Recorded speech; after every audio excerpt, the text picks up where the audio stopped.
The day the aliens came was sunny and warm. Not a cloud blocked the blue sky when their ships appeared over every major city on Earth. They hung there, silent and still, for 3 whole days before they sent their message. "We come in peace," they said, just like in the old movies. But unlike the movies, they really meant it. Frank Collins stood at attention in his crisp Navy uniform. As the highest-ranking officer in the United States Space Command, he had been chosen to meet the aliens face to face. Beside him stood Diane Powell, the brilliant lead engineer of NASA's Deep Space program. They waited on the landing pad as the small alien shuttle descended. "Remember," Frank whispered to Diane, "whatever happens, stay calm and professional."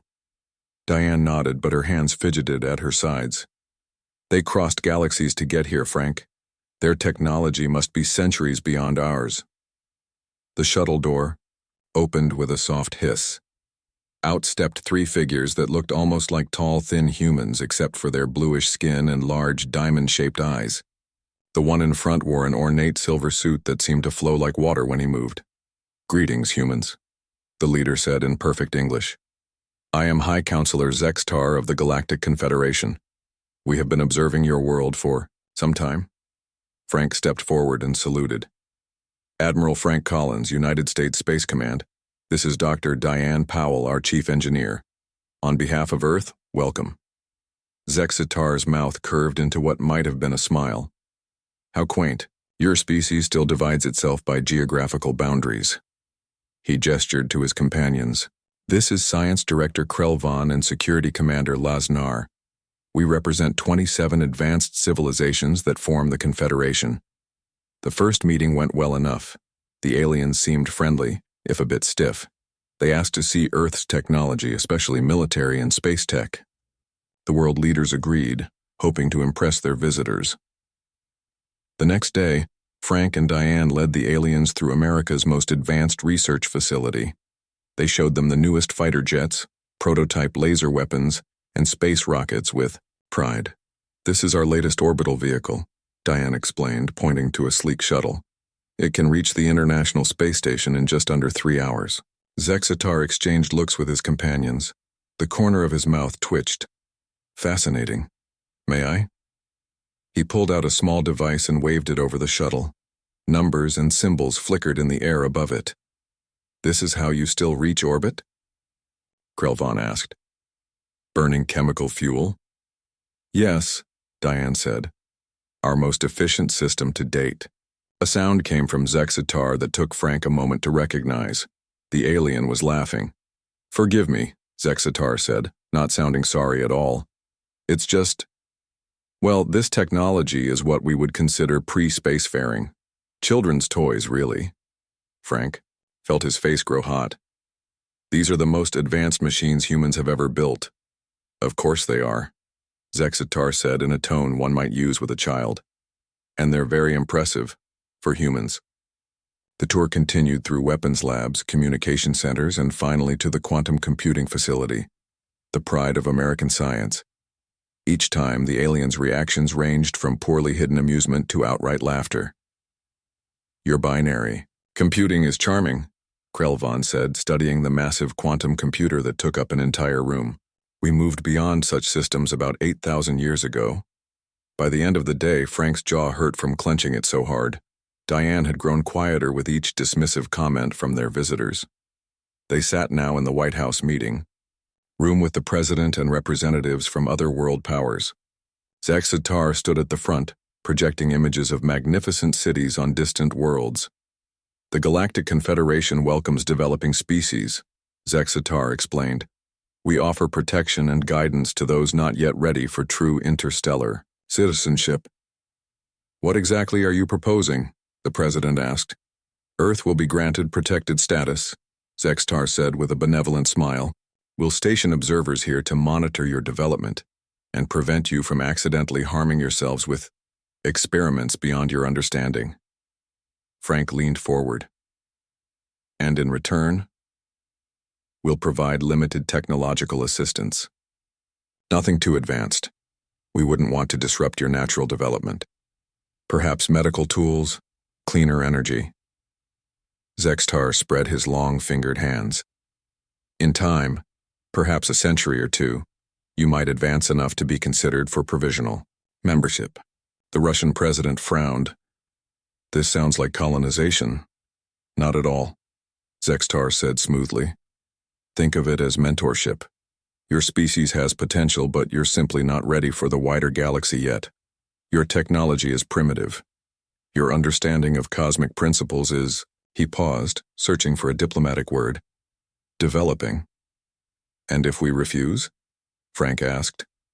The alien's expression didn't change, but the temperature in the room seemed to drop. That would be unwise. There are many dangers in space that your trinkets cannot protect you from. Pirates, resource hunters, species that don't share our ethical approach to developing worlds. Everyone understood the threat. Accept protection or face something worse. The meeting ended with promises to continue discussions tomorrow. As the room emptied, Frank pulled Diane aside. They're treating us like children, he growled. Diane nodded, her eyes hard. Did you see how Krelvan scanned everything? They weren't just laughing at us, they were collecting data. Frank looked around to make sure no one was listening. They called our best tech trinkets. They think we're stupid. Maybe that's our advantage, Diane said quietly. They've underestimated us. What do you mean? I've been watching them, Frank. They're advanced, yes, but they're also rigid. Everything they do follows strict patterns. Their tech is standardized across their whole confederation. Frank thought about this. While humans, we adapt. We improvise, we take what we have and make it work. A small smile formed on Diane's lips. They might have better tech, but I'd bet anything they've forgotten how to think outside the box. Frank felt a spark of hope. So what are you suggesting? Diane leaned closer. Give me 6 months, a team of our best minds, and access to whatever alien tech we can get our hands on. They want to give us scraps? Fine. We'll take those scraps and build something they never saw coming. A ship? Frank asked. With scrap technology? Not just a ship. Diane's eyes gleamed with determination. A statement. Something that will wipe those smug smiles off their faces. Frank nodded slowly. I'll need to speak with the president. We'll need funding, secrecy, and people who think differently, Diane added. People who can look at alien tech and see not just what it is, but what it could be. As they left the building, the alien ship still hovered overhead, sleek and perfect. But for the first time since they arrived, Frank didn't feel helpless. Humans had been adapting since they first picked up stones as tools. If the aliens thought humans would just roll over and accept second-class status in the galaxy, they were about to learn a hard lesson.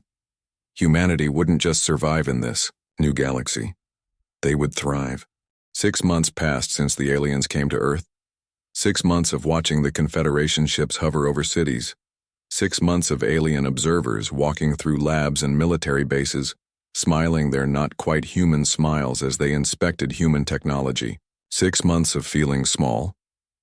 Deep beneath the Nevada desert, inside an old mining complex, Diane Powell stood before a group of 20 people. These were not ordinary scientists or soldiers. These were the rebels, the rule breakers, the ones who saw problems differently, the kind of people who built working robots in their garages and hacked government systems for fun, people the aliens would never take seriously. Welcome to Project Phoenix, Diane said. Her voice echoed in the large underground chamber. What we're about to do breaks about a dozen international agreements with the Confederation. If we're caught, best case we all lose our jobs. Worst case. She didn't need to finish. Everyone had seen the alien ship's weapons demonstrations. A tall man with wild gray hair raised his hand. Why us? Why not the regular military science teams? Because, Dr. Hayes, the regular teams are being watched day and night by alien observers, Diane explained. And because we need people who can think sideways. The aliens beat us with their technology, but they follow rules. Lots of rules. Their ships, their weapons, even their clothes. Everything follows Confederation standards. And standards mean patterns, said a woman with short black hair and bright eyes. Patterns can be studied. Predicted. Exactly, Lisa. Diane smiled. The aliens gave us some of their outdated tech as gifts, communication devices, medical tools, even some basic ship parts they consider harmless. We've been collecting everything we can get our hands on. She pressed a button and the lights dimmed. A 3D model appeared in the air, a ship unlike anything humans had built before. It had sleek lines like alien vessels, but rough edges and exposed parts like human crafts. This is what we're going to build, Diane said. Part human tech, part reverse-engineered alien tech, and all of it coming together in ways the Confederation would never expect. They'll detect a launch, said a stocky man in an army uniform. Their sensors watch everything that moves in our atmosphere. That's where you come in, Colonel Martinez. Diane nodded to him. Your team needs to find us a crew willing to risk everything, and help us stay hidden until we're ready. Martinez nodded grimly. I have people in mind. Good people who don't like being treated like children by blue-skinned aliens. Over the next weeks, the underground base buzzed with activity. Peter Wright, a materials scientist who had once built a working jet engine from junkyard scraps, led the team examining alien metals and composites. Lisa Gordon, who had created 3 different AI systems before the government recruited her, worked on the ship's brain. Alan Hayes, a physicist who had been fired from 3 universities for his crazy theories, studied the alien power systems. They're using standardized power cells, he told Diane one night, his eyes wide with excitement. But they're limiting them. These could put out 3 times more energy if they weren't restricted by safety protocols. Can you remove those protocols? Diane asked. Alan grinned. Already did. 1 cell can now power our entire weapons system. They worked around the clock, stealing moments of sleep on cots shoved against the walls. The ship took shape piece by piece, a skeleton of earth metals filled with a mix of human ingenuity and alien cast-offs. We need to test the engines, Diane said one morning. But any power signature will bring observers running. I've been thinking about that, Lisa said. She pointed to her computer screen, where lines of code scrolled past. I've been studying. Their sensor systems, they're incredibly advanced, but what? They only look for what they expect to find, Lisa explained. They scan for known energy signatures, their own tech, our primitive rockets. But what if we create something in between? Something that looks like background noise? That became their edge, building systems that aliens wouldn't recognize. Railguns powered by modified alien cells, shields created from repurposed waste tech, engines that ran hot and messy, but didn't match any known signature. 4 months into the project, they had a problem. A Confederation inspector named Krell made a surprise visit to the surface facility above their secret base. We detect unusual power fluctuations in this area, Krell said, studying his scanning device. Explain. Colonel Martinez stepped forward smoothly. We're building a museum here, sir, to celebrate Confederation technology and teach our people about our place in the galaxy. Krell looked suspicious. A museum requires this much power? We're using some of the educational tools you provided to create interactive displays, Martinez explained. Our engineers are still learning how to use them efficiently. The aliens seem to accept this. Commendable. Your species shows proper respect for superior knowledge. After Krell left, Martinez rushed back to the underground chamber. That was too close. We need better cover. Diane nodded. Let's actually build the museum. A real one, up top. It'll explain the power use and give us a legitimate reason to have alien tech around. As they built their cover museum, the real work continued below. Lisa created an AI system unlike anything on Earth or in the Confederation. They named it Nova. The difference, Lisa explained to the team, is that Nova doesn't just follow programming, it learns, adapts. I built in randomness and creativity. Things alien AIs don't have because the Confederation considers those traits inefficient. The ship grew larger as more sections were completed. They used every scrap of alien tech they could get, communication, arrays from gifted devices, power systems from discarded tools. Even decorative metals from alien clothing were melted down for hull plates. It's ugly. Peter said one day, looking at the patchwork vessel. Humans would call it beautiful, but aliens will call it junk.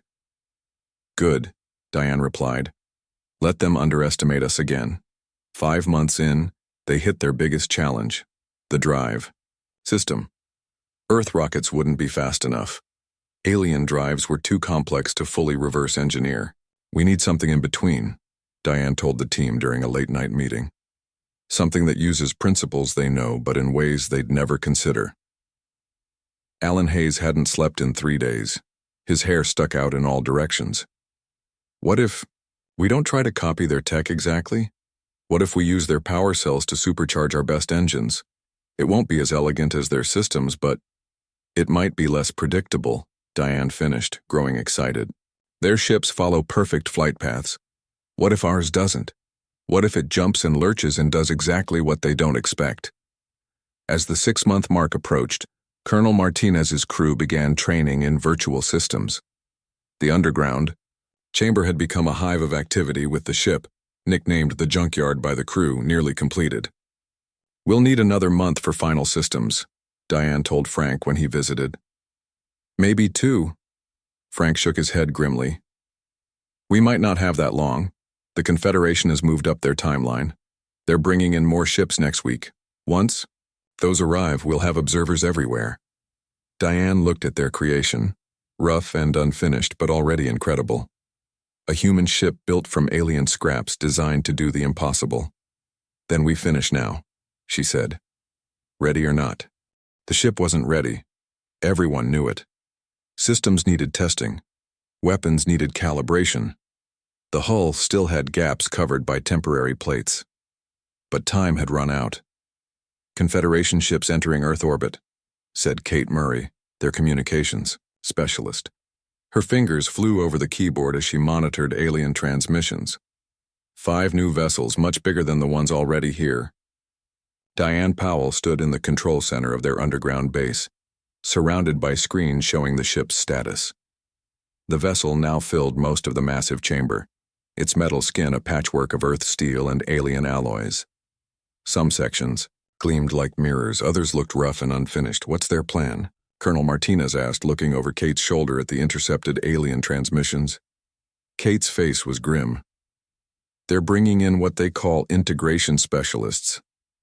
I think they're planning to start taking over, not just observing. Time's up, Diane said. She pressed the base-wide communication button. All personnel, this is Chief Engineer Powell. Launch sequence begins in 60 minutes. I repeat, launch in 60 minutes. Alarms sounded throughout the base. People who had been sleeping on cots jumped up and ran to their stations. Others grabbed final components and rushed to install them. We haven't tested the main engines, Alan Hayes reminded her, his face worried. Or the shield systems. No, choice, Diane said. Martinez, is your crew ready? The colonel nodded. As ready as they'll ever be. Most have only trained in simulators. It'll have to do. Diane turned to Lisa Gordon, who sat surrounded by computer screens. How's Nova? Online and learning fast, Lisa said. The AI's already adapted to our unfinished systems. It's compensating for the gaps. Good. That's our edge. Adaptability. Diane looked at the main screen showing their creation. Does it have a name yet? We can't keep calling it the junkyard. The crew's been calling it Defiance, Martinez said with a small smile. Diane liked that. USS Defiance it is. 40 minutes later, the crew boarded. 50 people, engineers, pilots, weapons specialists, all volunteers who knew they might never come back. Diane and her core team would stay behind to coordinate from the ground and continue building more ships if this one succeeded. Launch in 10 minutes, Diane announced over the comm system. Final checks. Suddenly alarms blared through the base. Red lights flashed on every screen. We've got incoming, Kate shouted. Confederation vehicles approaching from the north. They know we're here. On the security cameras, they watched as 5 alien ships descended toward the desert above them. Troops in silvery armor poured out. Launch now. Frank Collins' voice came through the speakers. The Admiral was above ground trying to delay the aliens. They picked up your power signature. Move. Martinez, now on board the Defiance, acknowledged. Initiating emergency launch, all crew secure for immediate departure. The roof, Diane said. It's still sealed. Alan Hayes ran to the control panel. I'll blow the charges. A series of explosions rocked the base. Dust and rock rained down as the mountain above them cracked open. Sunlight poured through the growing gap. Engines online, came Martinez's voice from the ship. All systems nominal. Well, most systems nominal. The Defiance rose slowly, its makeshift engines glowing with unnatural blue-green light. The ship shuddered and groaned, metal plates creaking under the strain. She's holding together, Alan whispered. It's actually working. Through the observation windows they watched as the Defiance cleared the opening and shot into the sky, trailing fire and strange light. They're pursuing, Kate reported, tracking both the Defiance and alien ships on radar. 3 Confederation interceptors breaking from orbit. Patch me through to Martinez, Diane said. When the connection opened, she spoke quickly. Steve, remember, don't try to outrun them. Their ships are faster. Use what we practiced. Copy that, Martinez replied. The sound of alarms blared in the background. First intercept in 60 seconds. Everyone in the control room fell silent as they watched the radar display. The alien ships closed in quickly, moving with perfect precision. Confederation vessels are hailing the Defiance, Kate reported. They're ordering immediate surrender. On the main screen they could see the Defiance's position. It was rising quickly but erratically, its path unlike the smooth trajectory of alien ships. First weapons lock detected, Kate said. They're preparing to disable the Defiance. Martinez's voice came through the speakers. Initiating countermeasures.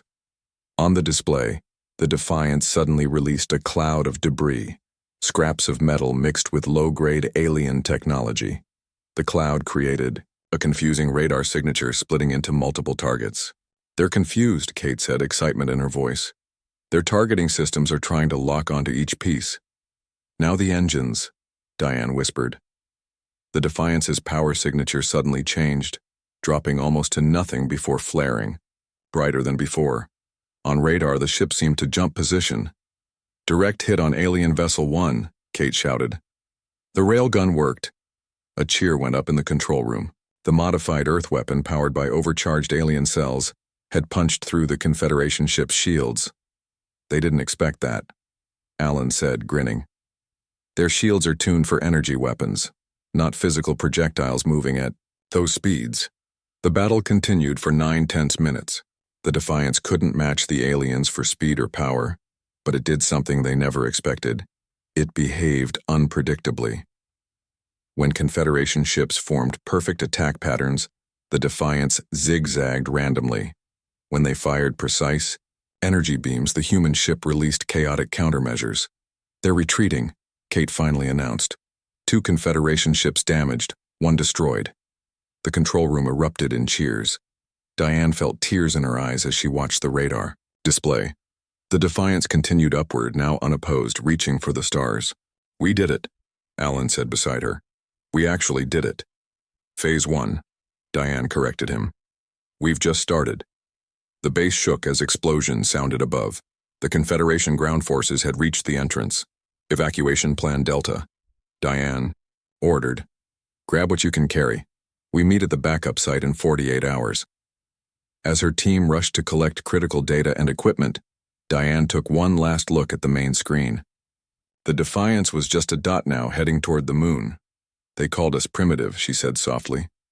They mocked our trinkets, but they forgot something important about humans. What's that? Alan asked, already loading data drives into a backpack. We built our civilization from sticks and stones, Diane said. We've always been good at making something from nothing. She turned away from the screen. The Defiance was on its own now, the first human ship to truly challenge the stars. And down here, Diane and her team would build more. The aliens had given Earth scraps and expected gratitude. Instead, humanity was giving them a revolution. As they escaped through hidden tunnels, Diane already had plans forming for the next ship. It would be better, stronger, The Defiance was just the beginning.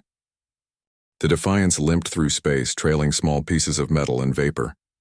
Captain Steve Martinez stood on the bridge, looking at the damage reports on the main screen. The ship had survived its first battle, but just barely. Hull breach on. Deck 3 sealed, reported Sam Wilson, the chief of engineering. He had dark circles under his eyes after working non-stop since the launch. We're holding together, but I wouldn't recommend another firefight anytime soon. Martinez nodded. Status of the Confederation fleet? They've regrouped in Earth orbit, said Linda Ross, their tactical officer. 17 ships total now. They're setting up a blockade around the planet. The bridge fell silent. Everyone knew what that meant. No one else would be coming up from Earth to join them. Any word from Powell's team? Martinez asked. Kate Murray shook her head. Communications are being jammed planet-wide. The Confederation doesn't want anyone talking to us. Martinez looked around the bridge. His crew was tired but determined. They had accomplished something incredible. A human-built ship had defeated alien vessels in combat. But now they were alone, damaged, and hunted. Options? He asked. Mars, said Linda. We detected a small human outpost on the far side of Mars when we passed the planet. It wasn't on any official maps. Martinez raised his eyebrows. Secret base? Looks that way, Linda said. Could be other people had the same idea we did. Set course, Martinez ordered. But keep it random, no straight lines. The Confederation will be looking for us. The Defiance changed direction, its engines sputtering occasionally. The ship wasn't pretty or elegant. Exposed wires ran along corridors. Some doors had to be opened manually because automated systems weren't finished. But it worked, and right now that was enough. 3 days later they approached Mars. The red planet loomed large in their viewports. Picking up a signal, Kate said suddenly. Very weak, using old Earth frequencies. Put it through, Martinez ordered. A scratchy voice came through the speakers. Unidentified vessel, this is Mars Outpost Alpha. Identify yourself. Martinez exchanged looks with his officers before responding. This is Captain Steve Martinez of the USS Defiance. Let's just say we're not friends of the Confederation.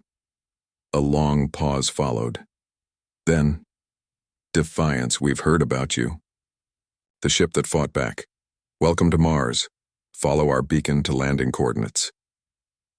The Defiance descended toward the Martian surface, following a faint signal to a hidden canyon. As they got closer, part of the canyon wall shimmered and disappeared, a holographic cover hiding a large hangar built into the rock face. Clever, Linda murmured. The Confederation's sensors would read it as natural formation.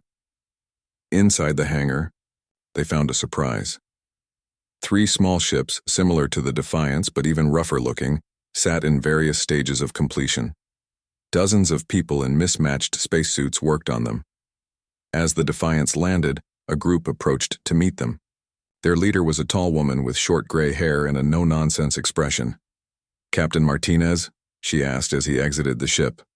General Susan Gray, formerly of European Space Command. Welcome to humanity's resistance. General Gray took Martinez and his senior officers on a tour of the base. It had been built in secret over the past 2 years, she explained, ever since astronomers first detected the Confederation fleet heading toward Earth. Some of us suspected the aliens might not be friendly, Gray said. We didn't have government approval, just a few visionaries with resources who listened to us. How many people? Martinez asked, looking around at the busy facility. About 200 here, Gray replied, and we have smaller outposts on some of Jupiter's moons, all built with minimal technology to avoid detection. And the ships? Gray smiled for the first time. Our answer to the Confederation, not as impressive as yours, but they'll fight. We call them the Scrap Heap Fleet. In a large meeting room carved from Martian rock, Martinez learned the full situation. The Confederation had taken control of Earth's governments. They claimed it was for protection and guidance, but they were stripping the planet of resources and treating humans as laborers. But something changed 3 days ago, Gray said. When your ship escaped and defeated their vessels, she showed them videos smuggled from Earth. People in cities around the world were protesting, holding up crude drawings of the Defiance. The ship had become a symbol of resistance. You gave them hope, Gray said. Showed them we can fight back. We were lucky, Martinez admitted. And now we're damaged. Gray nodded to a tall man beside her. This is Dr. Jacob Green. He's been studying Confederation technology longer than anyone. He can help repair your ship. Dr. Green examined the Defiance with amazement. This is genius, he said, studying the hybrid systems. You've done things with their tech that I never thought possible. Thank Powell and her team, Martinez said. They're the real geniuses. Speaking of them, Gray said, we received a coded message yesterday. Powell and some of her team escaped the Nevada facility. They're hiding in the Rocky Mountains, building something new. That was the best news Martinez had heard in days. Can we contact them? Too risky. Gray shook her head, but they sent plans. She unrolled a large paper on the table. Upgrades for the Defiance, and blueprints for new weapons that can be built from scavenged Confederation tech. For the next 2 weeks, the Mars base worked day and night to repair and improve the Defiance. Dr. Green's team marveled at the ship's innovative systems and added their own improvements. The AI system, Nova, integrated the new technology rapidly, learning and adapting. She's not just a ship anymore, Dr. Green told Martinez one day as they watched the repairs. With that AI and these hybrid systems, she's something entirely new. Not human tech, not alien tech, something in between. Martinez nodded. That's our advantage. The Confederation expects us to either use primitive human technology or copy their designs poorly. They don't expect us to create something different. On the 15th day, alarms blared throughout the base. A Confederation scout ship had been detected approaching Mars. They're scanning the surface, reported the base's tactical officer. Standard search pattern. Gray looked at Martinez. The Defiance is still our best ship. How soon can you launch? Now, Martinez said. We're not pretty, but we're combat ready. Then go, Gray ordered. Draw them away from here. The rest of the fleet needs more time. As the crew rushed back to their ship, Dr. Green handed Martinez a small device. New countermeasure, he explained quickly. It disrupts their communication systems. Should buy you some advantage. The Defiance launched from the hidden hangar, rising quickly from the Martian surface. The Confederation scout ship immediately changed course to intercept. They've spotted us, Linda reported from her tactical station. Sending signals back to their fleet. Deploy Dr. Green's device, Martinez ordered. Kate activated the new countermeasure. On their screens, they watched as the alien ship's signals became garbled and then stopped. It worked, Kate said with surprise. They're cut off. All weapons. Online, Linda reported. New railgun system at full charge. Martinez looked at his crew, humans operating a patchwork ship against the most advanced civilization in the galaxy. The odds were terrible, but humans had always faced terrible odds. Let's show them what junk can do, he said. Engage. 3 months had passed since the Defiance first escaped Earth. The ship was no longer alone. 4 more vessels now flew with it, each one built from scavenged parts and reverse-engineered alien technology. They called themselves the Scrap Heap Fleet, and they had become the Confederation's biggest problem. Captain Steve Martinez stood on the bridge of the Defiance, watching as his small fleet moved through the asteroid belt between Mars and Jupiter. The ship looked different now. The rough edges had been smoothed, the exposed wires covered, the makeshift weapons replaced with more refined versions. But it still wasn't pretty. It would never look like the elegant Confederation vessels with their perfect lines and gleaming surfaces. And that was exactly the point. Incoming transmission from Earth, Kate Murray announced from her communications station. It's Admiral Collins. Frank Collins appeared on the main screen. He looked tired but determined. Captain, our ground forces have taken control of the Confederation base in Australia. We've captured their communication array intact. Good work, Admiral, Martinez said. His crew smiled at the news. Since the Defiance's escape, resistance cells had sprung up across Earth. What started as protests had become a full rebellion. But that's not why I'm calling, Collins continued. Our intelligence team intercepted a priority message. High Counselor Zextar himself is coming to Earth on a diplomatic mission. He'll be aboard their flagship, the Celestial Hammer. Linda. Ross, now Martinez's first officer, straightened in her chair. The Celestial Hammer? That's their most powerful battlecruiser. Exactly, Collins nodded. Zexatar wants to personally end this human problem, but his visit gives us an opportunity. Martinez understood immediately. A chance to confront the leader who called us primitive. I'm sending you the flight path and time, Collins said. If you can intercept him before he reaches Earth, we might be able to force real negotiations. After the transmission ended, Martinez gathered his officers to plan. The Celestial Hammer would be escorted by at least 6 warships. The scrap heap fleet was outnumbered and outgunned. A direct attack would be suicide, Linda said, studying the tactical display. Then we don't attack directly, Martinez replied. We use what makes us human. 2 days later, the scrap heap fleet hit among a cluster of asteroids along the Confederation's approach route. Each ship had been modified with special reflective plating that confused alien sensors. As long as they remained powered down, they were just more space rocks. Confederation fleet detected, Kate whispered as if the aliens might hear her through the vacuum of space. 7 ships, just as predicted. The big one in the middle must be the Celestial Hammer, Linda said. The vessel was massive, easily 5 times the size of the Defiance. Martinez took a deep breath. Execute Phase 1. The Defiance powered up its engines and broke from the asteroid cover. It moved directly into the path of the Confederation fleet, but kept its weapons powered. Down, they've spotted us, Kate reported. They're hailing. Open a channel, Martinez ordered. Visual. The face of a Confederation officer appeared on screen. Behind him stood High Counselor Zexistar, his blue skin and diamond-shaped eyes exactly as Martinez remembered from the news footage of First. Contact. Unauthorized human vessel, the officer began. You are ordered to power down and prepare for boarding. Resistance will...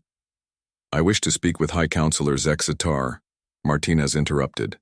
The officer looked offended, but after a moment Zextar stepped forward. I am Zextar, and you are the captain of the primitive vessel that has caused so much trouble. Martinez nodded.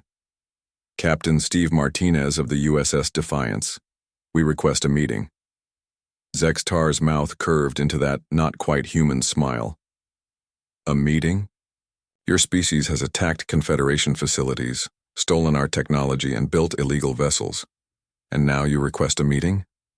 Yes, Martinez said simply. Or we can continue fighting. Your call, Counselor. Zextar studied him for a long moment. Very well, a meeting. Power down your weapons and approach our ship. You may board with 2 officers. Any sign of treachery, and your vessel will be destroyed. The transmission ended. Linda turned to Martinez with wide eyes. Sir, are you sure about this? No, Martinez admitted, but it's our best chance. Execute Phase 2.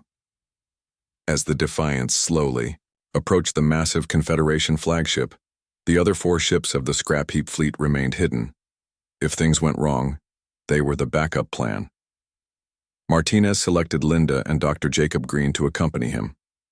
As the ship's expert on Confederation technology, Green might spot weaknesses they could use if negotiations failed.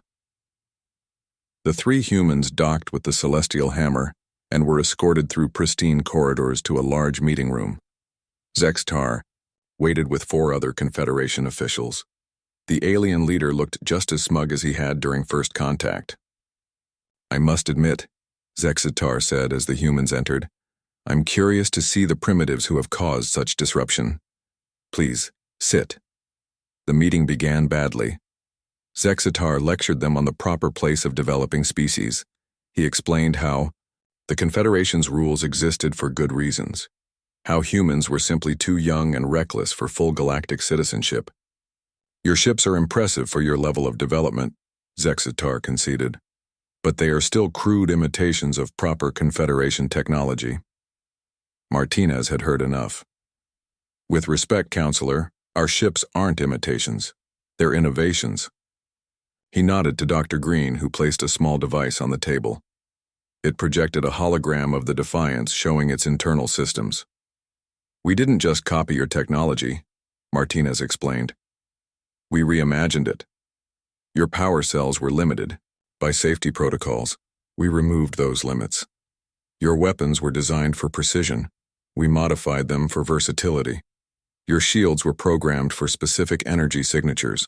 We made ours adaptable. Zextar leaned forward, studying the hologram with growing interest. These modifications violate 15 different Confederation standards. Exactly, Martinez said. And that's why they work against you. Your ships all follow the same rules. They're predictable. For the first time, Zextar seemed to really see them, not as primitives playing with technology they didn't understand, but as beings who approached problems differently. You called our technology trinkets, Martinez continued. But we took those trinkets and built something you never expected. That's what humans do. We adapt. We see possibilities where others see junk. One of the Confederation officers whispered something to Zextar. The High Counselor nodded slowly. Our analysis shows your fleet has grown, Zextar said. And resistance on Earth continues despite our best efforts, perhaps. Perhaps we have underestimated your species. We don't want war with the Confederation, Martinez said. We want to join the galactic community, but as equals, not as servants. Zextar was silent for a long moment. Then he did something surprising. He laughed. Not the condescending laugh from first contact, but a genuine sound of amusement and perhaps respect. Captain Martinez, in 10,000 years, the Confederation has never encountered a species quite like yours. Most developing worlds either worship us as gods or fight until they're defeated. None have ever scavenged our cast-offs and turned them into weapons. He stood and approached the hologram, circling it slowly. Your ship is ugly by our standards, inefficient in many ways, but also ingenious. You've found solutions we never considered because they didn't fit our rules. That's humanity's gift, Martinez said. We think differently. So it seems, Zextar agreed. Perhaps there is a place for such thinking in the galaxy after all. 3 weeks later, the Defiance led the Confederation flagship into Earth orbit. Below them, humans gathered to watch the historic moment. A new treaty had been signed. Earth would join the Confederation not as a protected world, but as a special advisor on innovation and adaptation. As Martinez watched the Earth grow larger in the view screen, he thought about how far they had come. From a secret base beneath the Nevada desert to changing humanity's place in the galaxy, all because they refused to accept being called primitive. The Defiance wasn't the most powerful ship in space. It wasn't the fastest or the most advanced, but it had something no Confederation vessel would ever have: the spirit of humanity, built from scraps, powered by determination, and guided by the belief that sometimes the best technology isn't the most perfect. It's the most adaptable.